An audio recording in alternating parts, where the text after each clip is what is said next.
Assalamualaikum warahmatullahi wabarakatuh. Perkenalkan, nama saya Haidar Aryafi. Di sini saya akan menjelaskan model infrastruktur jaringan.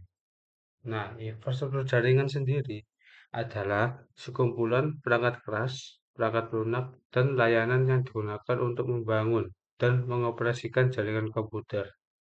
Tujuannya yaitu untuk mendukung komunikasi, pertukaran data, dan konektivitas antar perangkat. Pengertian dari model infrastruktur jaringan. Jaringan komputer adalah sebuah kumpulan komputer dan peralatan lainnya yang terhubung dalam satu kesatuan. Nah, ini ada gambar sistem distribusi, di mana itu adalah sebuah sistem perangkat lunak yang dibuat di atas sebuah jaringan. Perangkat lunaklah yang menentukan tingkat keterpaduan dan transparansi suatu sistem jaringan. Perbedaan keduanya terletak pada perangkat lunaknya, bukan pada perangkat kerasnya. Pengguna sistem distribusi tidak menyadari terdapatnya banyak proses dalam sistemnya. Jaringan komputer dan jaringan terdistribusi. Nah, jaringan terpusat, jaringan yang sebelah kiri ini adalah jaringan terpusat, di mana ini adalah model di mana semua data itu dan layanan digunakan oleh satu server utama, yaitu yang di tengah itu. Jadi setiap pengguna atau klien hanya bisa mengakses data dan aplikasi melalui server tersebut. Nah, kelebihan dari model ini adalah manajemennya yang sederhana, karena semua pengaturan ada di satu titik, sehingga lebih mudah untuk mengontrol keamanan maupun konsistensi data. Namun, kelemahannya cukup besar karena jika server utama mengalami gangguan, maka seluruh jaringan akan ikut terhenti. Selain itu, jaringan terpusat biasanya sulit berkembang ke skala yang lebih besar karena suatu beban ada pada satu server. Model ini cocok untuk organisasi kecil dengan kebutuhan yang masih sederhana. Beberapa model terpusat, jaringan terdistribusi menyebarkan layanan dan data ke beberapa server atau node.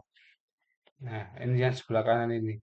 Jadi setiap server bisa saling berkomunikasi dan bekerja sama untuk melayani pengguna sehingga tidak ada ketergantungan hanya pada satu titik pusat.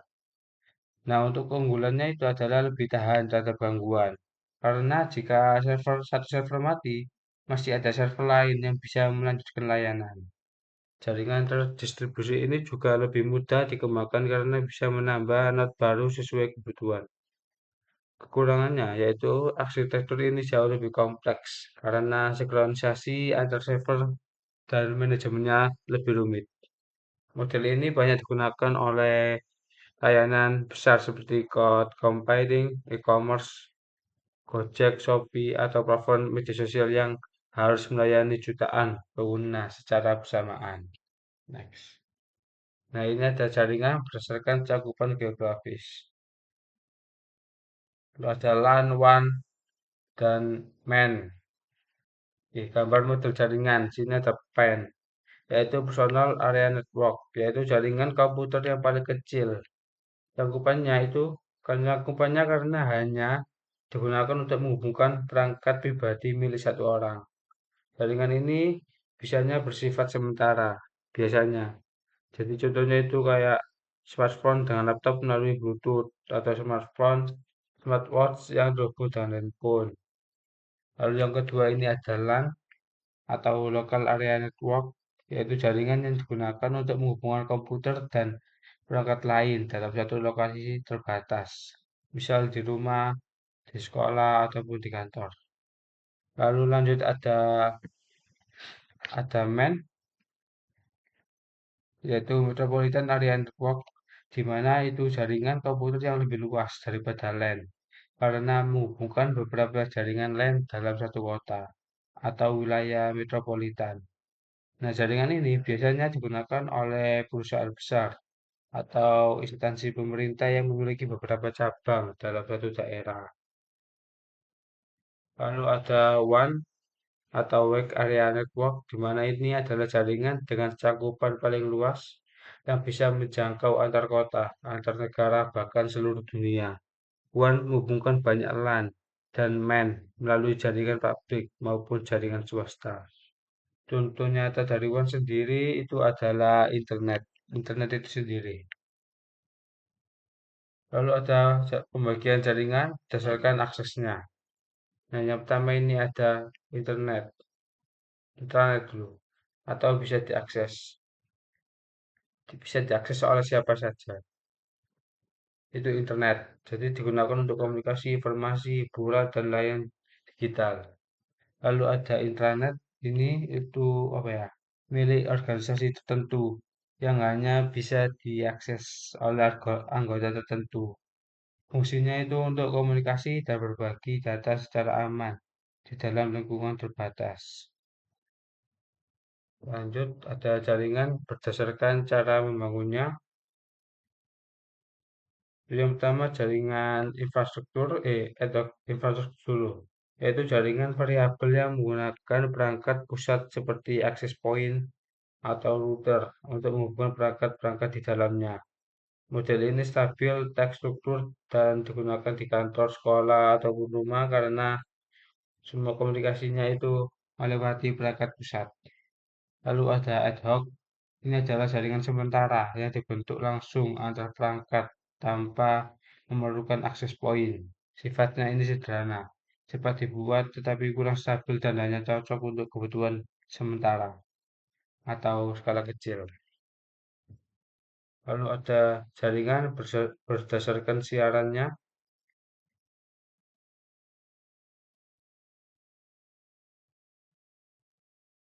Ini ada unicast, yaitu satu ke satu, terus ada multicast, satu ke grup, dan ada broadcast, satu untuk kesemuanya. Jadi yang pertama itu unicast, di mana dia itu mengiriman data itu dari satu perangkat ke satu perangkat lain. Nah, ya, kalau yang multicast ini pengiriman data dari perangkat ke sekelompok perangkat tertentu. Contohnya itu kayak siaran video. Lalu ada broadcast, ini pengiriman data dari satu perangkat ke semua perangkat dalam satu jaringan. Contohnya adalah saat komputer mencari ARB, request untuk mencari alamat perangkat LAN di dalam LAN. Oke, lanjut. Ada jaringan berdasarkan penggunaan kabel. Nah, yaitu yang pertama yaitu jaringan berkabel. Jaringan komputer yang menggunakan media fisik seperti kabel, tembaga, atau syarat optik yang menghubungkan perangkat. Kelebihannya adalah koneksi lebih stabil, cepat, dan aman dari gangguan sinyal. Tetapi kurang fleksibel karena perangkat itu harus terhubung secara fisik ke kabel. Lalu yang kedua ada nirkabel, di mana jaringan komputer yang menggunakan gelombang radio atau sinyal WiFi untuk menghubungkan perangkat tanpa kabel. Nah ini kalau yang nirkabel ini lebih fleksibel dan praktis karena perangkat bisa terhubung dari mana saja dalam jangkauan, tetapi biasanya lebih rentan terhadap gangguan sinyal dan keamanan.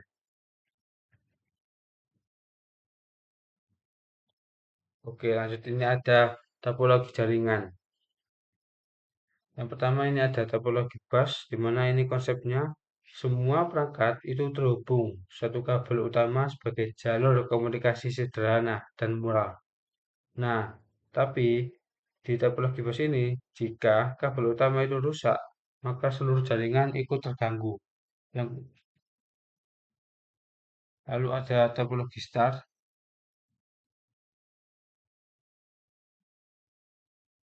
di mana ini semua semua perangkat itu terhubung ke pusat sebagai pengatur komunikasi yang mudah dikelola. Nah, tetapi kekurangannya itu jika pusat rusak, maka seluruh jaringan berhenti. Lalu ada topologi ring, di mana konsepnya ini perangkat terhubung membentuk suatu lingkaran. Nah, data ini itu mengalir satu arah melewati tiap perangkat. Nah, di topologi ring ini itu lebih teratur.